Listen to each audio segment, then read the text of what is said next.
Sa Baliwag 11. Jonas po, sa Walter Mark, 5 p.m. 5 p.m.? Sharon, depende po sa oras. Minsan po 11, minsan 5 po ako na.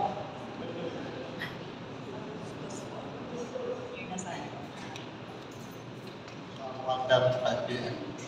5 p.m. Okay po. So makikibigay po ito sa mga nagdala sa inyo. Sino po mga nagdala sa kanila? Punta po dito sa harap. Makihani na lang po kayo. Yan, pinabigay po sa mga nagdala po sa inyo. Ayan, si Nita B. Nakadalawa na si Nita Juan sa iyo. Ayan. Okay po ba? Isip naman po. Isip. Kaya pa? Kaya pa? Alright. Sige. Next po natin ay Bring Me po. Ito, masaya to. Sa mga observation nyo po, sa mga ushers natin, makikidala po dito sa stage yung pinakamaagang usher. Sino po sa kanila yung ilagay ng pinakamaagang usher? Ayan. Sige po, kilala naman po natin sila.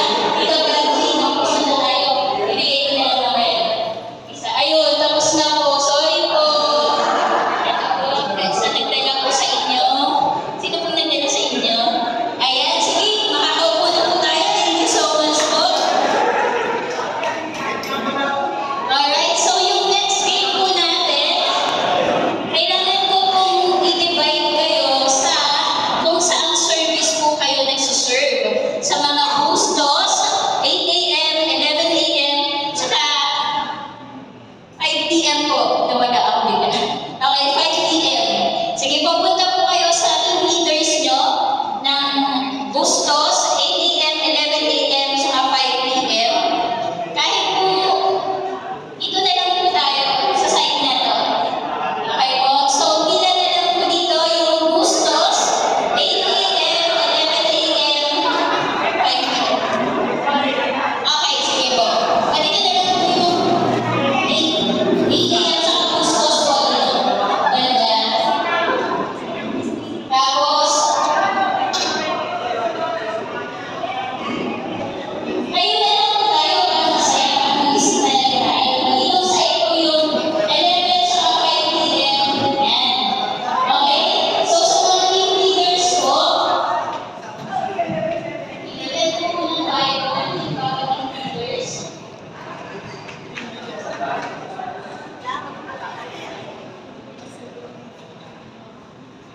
Okay, so yung game po natin ay word search. Literal po na word ang ating hahanapin. Okay? So makikita po kayo mabuti kung ano yung hahanapin ng word. Tapos, kung nakita nyo na po, punta po dito yung representative para sa akin. Yung word search natin. Okay? For example, sample muna po. Ayan, sample lang. John 3:16. Hindi pwede memorize. Kailangan po hahanapin sa Bible. Okay?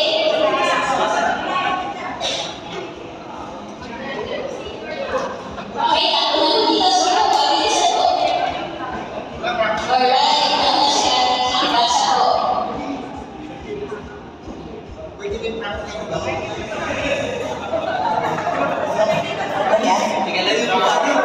Because of that truth, that based on Son, that is ever believed in nation that varies but have everlasting. last one. Alright, thank you so much, Ate G. Sample lang po yun. Okay, so best of 3 po tayo. Okay, so pagka nakita nila yung word nila or yung scripture, tapo na po kayo dito, best of 3 po. Okay, game na po. Masabi sa katabi, game na. Alright, makikihala po sa Bible ang 1 John 3:18. 1 John chapter 3, verse 18.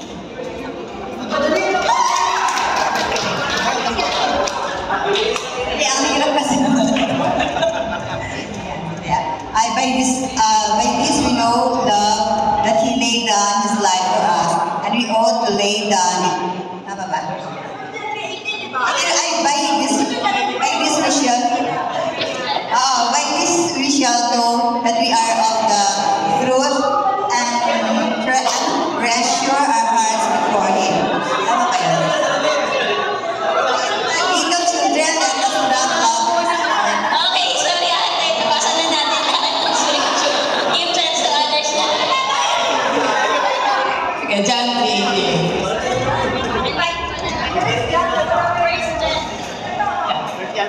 By this we know love, that He laid down the life for us, and we ought to lay down our lives for the brothers. But if anyone has the world's goods and sees his brother in need, yet closes his heart against him, how does God's love abide in him? 1 John 3:18. Little children, let us not love in word or talk, but in deed and in truth. Ayun. Okay, so pasensya na po kayo. Ako rin nahirapan. Naduling ako sa scripture. Pero 3:18 ang tamang nakabasa ko yung 5 p.m. ushers. Okay, so 1 point na po yung 5 p.m. Next po, Psalms 119. Psalms chapter 119, verse 17.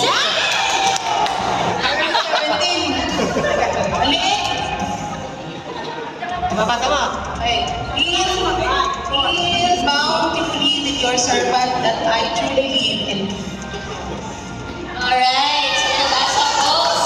Okay, Team Bustos ka ba? Nagkaroon ako bigla. Okay po. Bustos, 1 point, tsaka yung 5 p.m. service.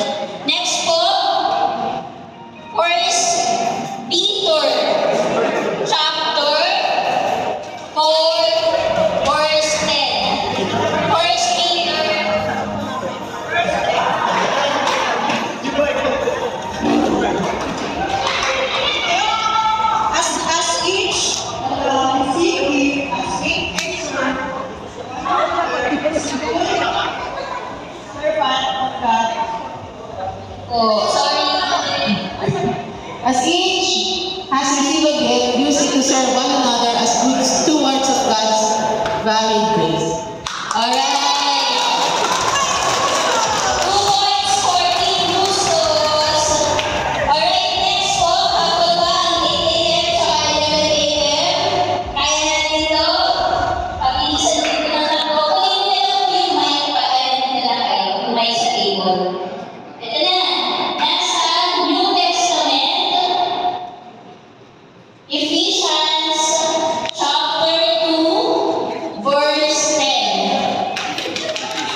58-10 po. 58-10.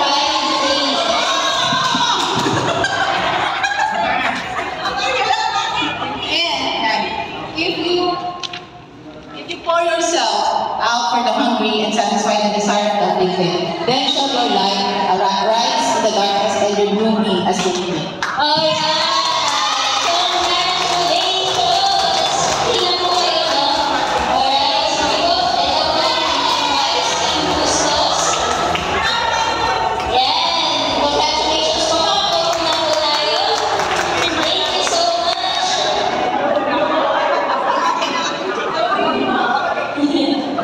And nagising po ba tayo? Nagising naman? Kung kailangan nyo pa rin makapagising, meron po tayong kape at snacks sa likod. Palang po kayo. Alright, I hope na you enjoyed our games na exercise talaga. So, right now po, we'll just ask one of our pastors to encourage us with word. And I know po na parang nandito po kayo first for fellowship, to learn from ushering and everything. Ultimately po, nawawala na talaga itong pagkikita-kita natin kung walang word ni God. So let me call po si Pastor John to share us with God's word.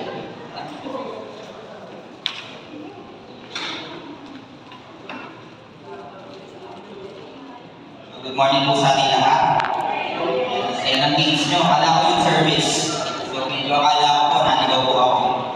So kanina po, medyo masakit yung likod ko, pero nung nakita ko po kayo naglalaro.